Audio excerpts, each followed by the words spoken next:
I would like to introduce you to one of my very first tech loves, the original Motorola Razr. Hey guys, MetalJesus here. Now you're probably like me, and well, we all have those tech devices that bring back a smile to our face when we remember exactly where we were when we first got them.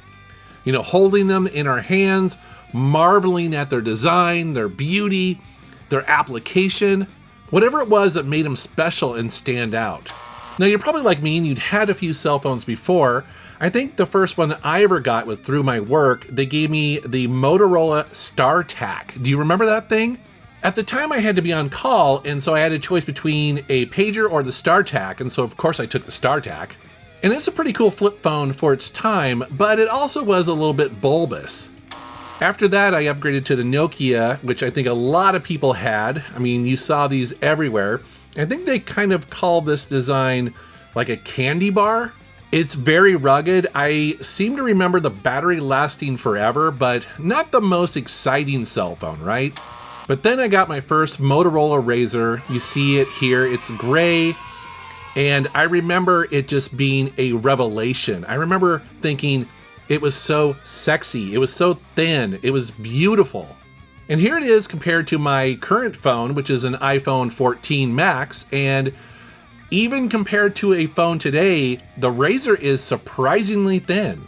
That thinness is primarily due because the battery is so small. Check it out, it's only 780 milliamps, compared to my iPhone 14 Pro Max, which has a battery over 4,300 milliamps. Now, of course, the comparison is not really fair because an iPhone does so much more, but man, I mean, you know, you can't deny that the Razr is still a really thin and sexy phone, right? Going back and holding a Razr today, I'm reminded of how much I do like the number pad. It's incredibly flat, but it has these slightly kind of like rubber edges around the numbers. It's weird if you've never held it and used one, but if you have, you know what I'm talking about. It feels really good. Now, by modern standards, the operating system on the first phone is atrocious. It's so slow and so awkward to use. You do get used to it. I remember not thinking it was a big deal at the time, but going back today, I'm shocked at just how weird it is to navigate and how slow it is. I do remember getting another Razr from my friend Paul, a hand-me-down he no longer wanted, but on his, he had a fatter battery in there. So while it's probably double the size of the battery and it loses a bit of its sleekness, this was definitely more practical. It's funny going back and looking at these phones too, because the cameras are terrible. I mean, again, at the time, in this form factor, they were amazing, and we took lots of photos. You see some of them here, but man, they do not hold up today, that's for sure. I recently picked up a refurbished one. You see it here, this red one, and I love the color of it. It's gorgeous looking, don't you think? You can see that they made slight changes to the keypad here, changing the buttons to be shortcuts to things that you would use more often, like say a web browser or checking your email. And so I don't know if you would call this a smartphone, but they certainly did a lot of things, maybe more than what you remember.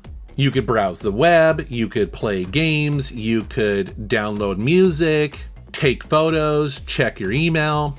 It's funny because while making this video, I happened to find 3 games on my original Razr that I'm so excited that I have still on my phone.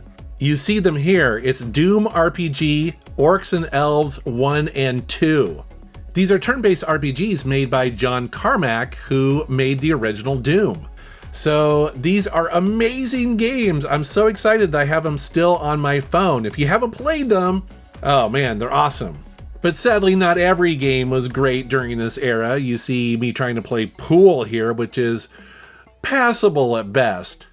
And so while these phones didn't do everything very well, some of it better than others, they did more than you think. A couple years later, they released a new revision of it. This is the V3XX version here. This one supports 3G. They also improved the camera to 1.3 megapixels. They also added more internal memory for things like games and ringtones. And here's where I ran into a bit of a snag because I wanted to get into this phone and dig around the menus and see how maybe they updated it. And so when I powered it on, it says to insert a SIM card, which I happen to have. But then it asks me to enter a subsidy password. And this is where I'm annoyingly stuck because these, I guess, are randomly generated codes to prevent you from using this phone on any other network. And so I guess I would have to go to AT&T because I'm using a T-Mobile SIM card. So annoying. I mean, it's not the end of the world. It's not like I was going to start using this phone every day, but it's something to keep in mind if you start going down the rabbit hole of trying to use and look at some of this older tech. And I probably don't need to tell you, but the Razr was incredibly popular. It sold over 130 million units. For a while there, right before the iPhone, it seems like everybody had a Razr. And they sold it until 2007 when they introduced the sequel, which is the Razr 2, which wasn't anywhere near as popular. And then you roll into the era of the iPhone and smartphones with touchscreens. But it's been really cool going back and rediscovering the original Motorola Razr phone. Man, I mean, just so many good memories walking around with this in my pocket. I absolutely loved it. Did you have one of these? Or maybe now you have the brand new Motorola Razr that they just launched, what, a couple years ago? And so it seems like the brand is back and people definitely seem to like it. But I would love to know down in the comments what you think about the original Motorola Razr.